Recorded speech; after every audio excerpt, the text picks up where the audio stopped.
45-ാമത്തെ ശ്ലോകത്തിലേക്ക് പ്രവേശിക്കാം. ആരാധ്യൈനം ശരവണഭവം ദേവമുല്ലംഘിതാധ്വാ സിദ്ധദ്വന്ദ്വൈർജലകണഭയാദ് വീണിഭിർമുക്തമാർഗ വ്യാളംബേധാ സുരഭിതനയാലം ഭജാം മാനയിഷ്യൻ സ്രോതോ മൂർത്യാ ഭുവി പരിണതാം രന്തി ദേവസ്യ കീർത്തിം. ആരാധ്യ ഏനം ശരവണഭവം ദേവം ഉല്ലംഘിതാധ്വാ സിദ്ധദ്വന്ദ്വൈഃ ജലകണഭയാത് വീണിഭിഃ മുക്തമാർഗ വ്യാലംബേധാ സുരഭിതനയാലം ഭജാം മാനയിഷ്യൻ സ്രോതോ മൂർത്യാ ഭുവി പരിണതാം രന്തി ദേവസ്യ കീർത്തിം എന്ന് പദച്ഛേദം. ഇവിടെ വ്യാലംബേധ എന്ന് ക്രിയാരൂപം. ഇപ്പോൾ ഭവാൻ ത്വം വ്യാലംബേധ അങ്ങ് പ്രാപിക്കണം, ആലംബിക്കണം എന്നർത്ഥം. അത് ആരെയാണ് ആലംബിക്കേണ്ടത്? അതാണ് സ്രോതോമൂർത്തിയ ഭുവി പരിണതാം രന്തിദേവസ്യ കീർത്തിം വ്യാലംബേധ. സ്രോതോമൂർത്തിയായി ലോകത്ത് പരിണമിച്ച രന്തിദേവന്റെ കീർത്തിയെ അങ്ങ് പ്രാപിക്കണം. എങ്ങനെ?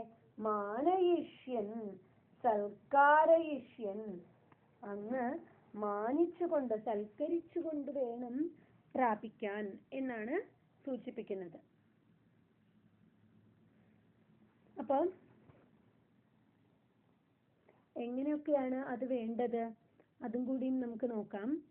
ഏനം ശരവണഭവം ആരാധ്യ, ശരവണഭവനായ ഈ ദേവനെ ആരാധിച്ചിട്ട് ഉല്ലംഘിതാധ്വാ വഴി കടന്നു പോകുന്നവനായി സിദ്ധദ്വന്ദ്വൈഃ ജലകണഭയാദ് വീണിഭിഃ മുക്തമാർഗ. വീണിഭിഃ സിദ്ധദ്വന്ദ്വൈഃ ജലകണഭയാദ് മുക്തമാർഗഃ.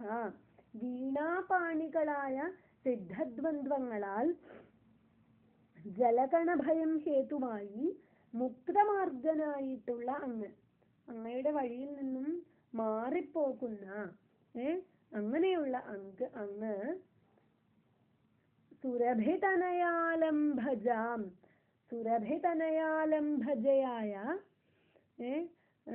സ്രോതോമൂർത്തിയാ ഭുവി പരിണതാം, ഭുവി ലോകത്തിൽ സ്രോതോമൂർത്തിയായി പരിണമിച്ച രന്തിദേവസ്യ കീർത്തിം, രന്തിദേവന്റെ കീർത്തിയെ മാനയിഷ്യൻ മാനിച്ചുകൊണ്ട് വ്യാലംബേധ ആലംബിക്കണം, പ്രാപിക്കണം എന്ന് സൂചിപ്പിക്കുകയാണ്. അപ്പൊ എങ്ങനെയാണ് ഇതിന്റെ അന്വയം എന്ന് ഞാൻ മുഴുവനായും അന്വയം മാത്രമായിട്ട് പറയാം, കേട്ടോളൂ. ഏനം ശരവണഭവം ആരാധ്യ, ഏനം ശരവണഭവം ആരാധ്യ വീണിഭിഃ സിദ്ധദ്വന്ദ്വൈഃ ജലകണഭയാത് മുക്തമാർഗ ഉല്ലംഘിതാധ്വാ സുരഭിതനയാലംഭജാം ഭുവി സ്രോതോമൂർത്യാ പരിണതാം രന്തിദേവസ്യ കീർത്തിം വ്യാലംബേധ എന്ന് ഇവിടെ അന്വയം വരും. ഏനം, ഏനം എന്ന് പറഞ്ഞാൽ പൂർവോക്തം. ഇപ്പൊ ഇതുവരെ പറഞ്ഞു നിർത്തിയത് ആരെ പറ്റിയായിരുന്നു? ശരവണഭവനായിട്ടുള്ള ദേവൻ അല്ലെ? ആരാണത്? സ്കന്ദൻ അല്ലെ? സ്കന്ദനെ തത്ര സ്കന്ദം നിയതവസതിം അല്ലെ? അപ്പൊ സ്കന്ദനെ ആരാധിച്ചിട്ട് പൂർവോക്തം ആ ശരവണഭവൻ എന്നുള്ള വാക്കിനർത്ഥം എന്താണ്?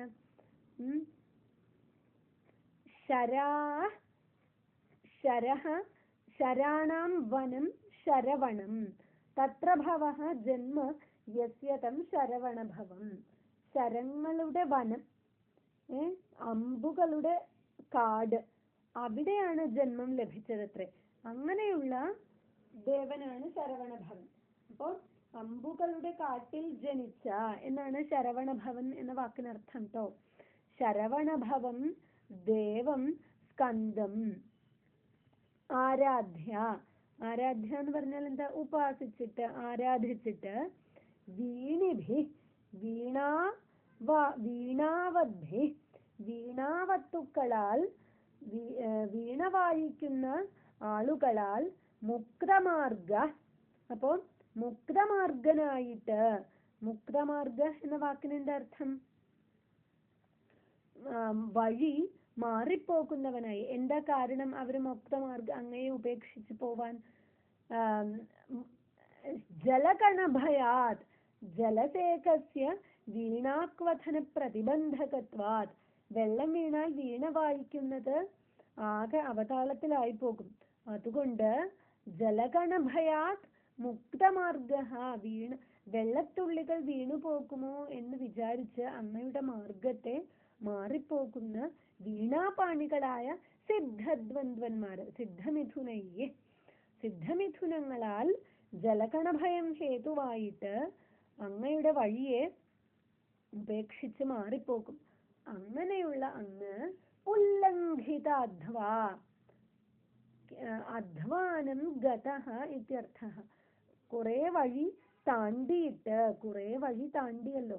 അങ്ങനെയുള്ള അങ്ങ് സുരഭിതനയാലംഭജാം. സുരഭിതനയ എന്ന് പറഞ്ഞാല് പശുവാണ്. സുരഭി എന്താണ്? കാമധേനു.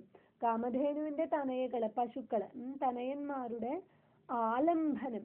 ആലംബനം എന്ന് പറഞ്ഞാല് അതിനെ വധിക്കുക, അറുക്ക, ബലിയർപ്പിക്കുക. അങ്ങനെ സുരഭിതനയാലംഭജാം, ഗോക്കളെ ബലിയർപ്പിച്ചിട്ട് ഭുവി സ്രോതോമൂർത്തിയാ പരിണതാം, ഭൂമിയിൽ സ്രോതോമൂർത്തിയായി പ്രവാഹരൂപത്തിൽ പരിണമിച്ച രന്തിദേവന്റെ കീർത്തി.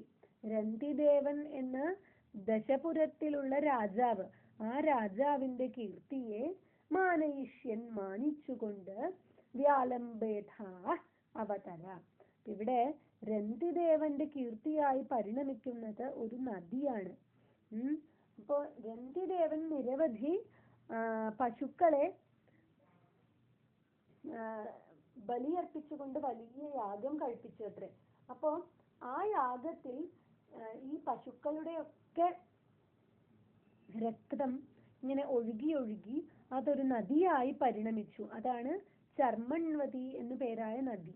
അപ്പോൾ ചർമ്മൺവതി എന്നു പേരായ നദി രന്തിദേവന്റെ കീർത്തിയെയാണ് സൂചിപ്പിക്കുന്നത്.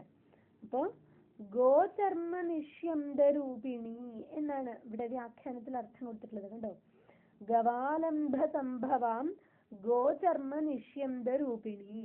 പശുവിന്റെ ചർമ്മം ഒഴുകും, ആ ചർമ്മത്തിൽ നിന്നും ഒഴുകിയ അങ്ങനെയുള്ള രന്തിദേവന്റെ കീർത്തിയാകുന്ന ചർമ്മൺവതി എന്നു പേരായ നദിയെ വ്യാലംബേധാ പ്രാപിച്ചാലും എന്ന് സൂചിപ്പിക്കുകയാണ്.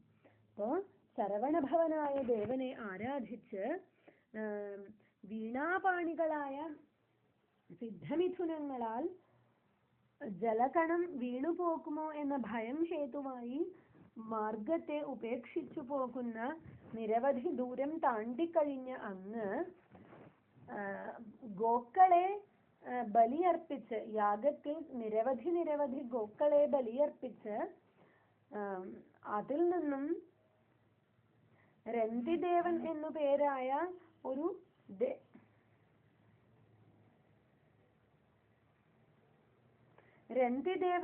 പേരായ ഒരു രാജാവിന്റെ കീർത്തി രൂപത്തിൽ പരിണമിച്ച ചർമ്മൺവതി എന്നു പേരായ നദിയെ പ്രാപിച്ചാലും എന്നാണ് സൂചിപ്പിക്കുന്നത്. ഓക്കെ.